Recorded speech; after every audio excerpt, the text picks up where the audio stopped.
So what's up? Magandang gabi sa inyong lahat, mga kamanok. So once again, this is PJ Vergara. So konting tips lang ang aking gustong i-share sa inyo tungkol sa inyong mga inaalagaan mga manok, sa inyong pagmamanok. Gusto ko lang i-share to at alam ko malaki yung pwedeng maitulong nito sa inyong pag-aalaga. Hindi man ngayon, pero pagdating ng araw, magagamit niyo po ito. Okay? So pag-usapan natin mga kamanok, yung mga dapat nyong paano ko ba sasabihin to? Yung ano, pag-usapan natin ngayon yung tinatawag na dahon ng saging. So, gaano ba kahalaga yung dahon ng saging pagdating sa ating mga manok? Magtatanong yung iba diyan, "Kamanok, dahon ng saging? Eh, ako gumagamit lang naman ako yan pagka ako ay magbibiyahe ng manok, nilalagay ko dun sa bayong, sa ilalim para hindi mainitan." So, ano pa ba yung maaaring maitulong yan? So, alam niyo po ba mga kamanok, yung dahon ng saging, yung sariwang dahon ng saging, hindi lang po yan inilalagay dun sa loob ng bayong o sa box, okay, para ang manok natin ay maging komportable.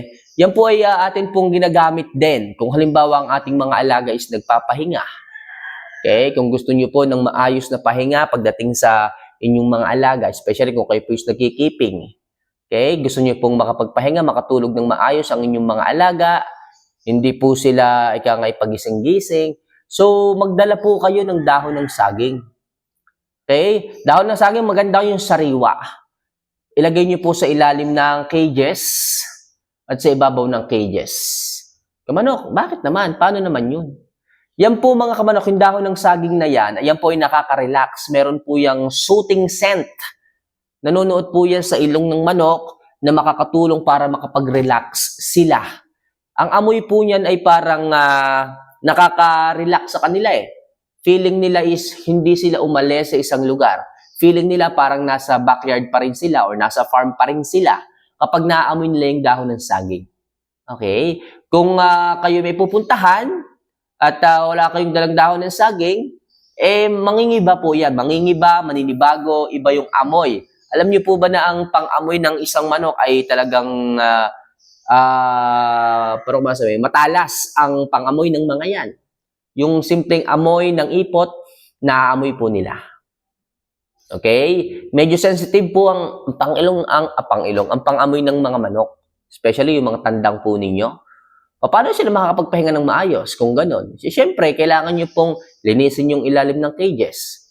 Tapos punasan nyo po ng basang-basahan yung inaapakan na flooring ng manok. Kung kawayan po yung cage, yun pong ayusin, linisin nyo po. Kailangan walang mga droppings dyan. Okay, baka mamaya, yung huling napalagay dyan, may sakit pala or nagkasakit, di makakontaminate po yung inyong mga alaga. Make sure, linisin nyo po yung ilalim ng flooring ng inyong cages, tapos yung pinakailalim, linisin nyo rin, tapos lagyan nyo po ng dahon ng saging sariwa. Yung ilalim at yung ibabaw. Sigurado po ako mga kamanok, yung inyong mga alaga ay makakapagpahinga ng maayos, marirelax po sila, makakatulog ng maayos, tapos lagyan nyo lang po ng konting tambil na para medyo madilim. Pero wag nyo naman po sanang iba-blackout na talagang madilim na madilim. Baka po wala silang makita, hindi po sila makakaikot sa loob ng cages. Maganda may awang pa rin na ganyan para kahit paano may sunlight. Hindi naman direktang sunlight, basta meron lang po silang makita. Okay, yung kanilang inaapakan, makaikot po sila. Alright? So, ganun po kahalaga mga kamanok ang dahon ng saging. Kaya hanggat maaari, wag niyo po yung kakalimutan. Kung kayo man is may pupuntahan, may biyahe kayo, wag niyo pong kakalimutan yon. Especially sa inyong mga box, okay, di ba? Kung kayo man si magta-travel, lagay nyo rin po dahon ng saging, mas maganda kung sariwa. Bakit po mga kamanok? Dahil po, pag po ang inyong mga manok ay umupo sa ibabaw ng dahon ng sariwang saging, malamig po yun. Hindi po sila agad may stress. Lalo na kung kayo is babiyahe at mainit, okay, may stress po sila doon. Pero kung sila is nakayup-yup doon sa malamig na dahon ng saging, hindi po agad nila mararamdaman yung stress na dala ng init. Kasi po, meron silang pinagkukuhanan ng lamig.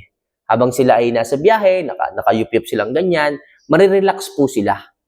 Okay? Compared natin kung kahon lang, nagiinit po yung kahon, tapos yung init ng araw, okay, stress po yung manok. Stress po yung manok. Then, pagka umipot po yung manok sa loob, o nag-drop po yung manok, okay, madali po niyang malalanghap. yung amoy ng kanyang droppings. Nakaka-stress din po yun pagdating sa ating mga alaga. Pero kung yan po ay may dahon ng saging, sariwa, yun po ay naglalabas ng scent, ng amoy na talagang amoy parang damuhan, backyard. Okay? So, sanay po siya sa amoy na ganun yung po ang gusto niyang amoy. Pag nag-drop siya doon, hindi po agad niya maaamoy o hindi po ganun katapang yung amoy na maaamoy niya sa loob ng box. Dahil po yan sa nilagay ninyong dahon ng saging. So, nakakatulong din po yun. Para po kahit papano ay hindi po maamoy o malanghap nung manok yung kanyang dropping sa loob ng box. At the same time, mga kamanok, pag po yan ay may dahon ng saging sa loob ng kanyang boxes, pag po nag-vibrate yung sasakyan, hindi po siya masyadong masasaktan. Kasi nga po, meron siyang, meron siyang cover sa ilalim, yung dahon ng saging. Parang magbabounce muna yon bago pa siya tumama doon sa pinaka-box. Okay? So, marami pong tulong yan, dahon ng saging sa ating mga alaga. Akala nyo lang napakasimple, no? Akala nyo lang parang ordinaryong dahon lang yan. Pero napakalaki po ng tulong yan pagdating sa ating mga alaga.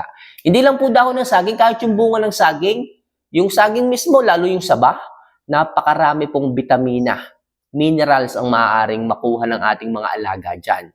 Especially kung kayo nga is nagkikiping. Sabihin na natin meron na kayong dahon ng saging sa ilalim ng cage, sa ibabaw ng cage, yun naman pong bunga ng saging na hinog, ihalo nyo po sa kanilang feedings. Makakatulong po yun upang mag-relax ang manok. Makarelax ang manok dahil alam nyo po ba na merong relaxation factor yung saging na saba.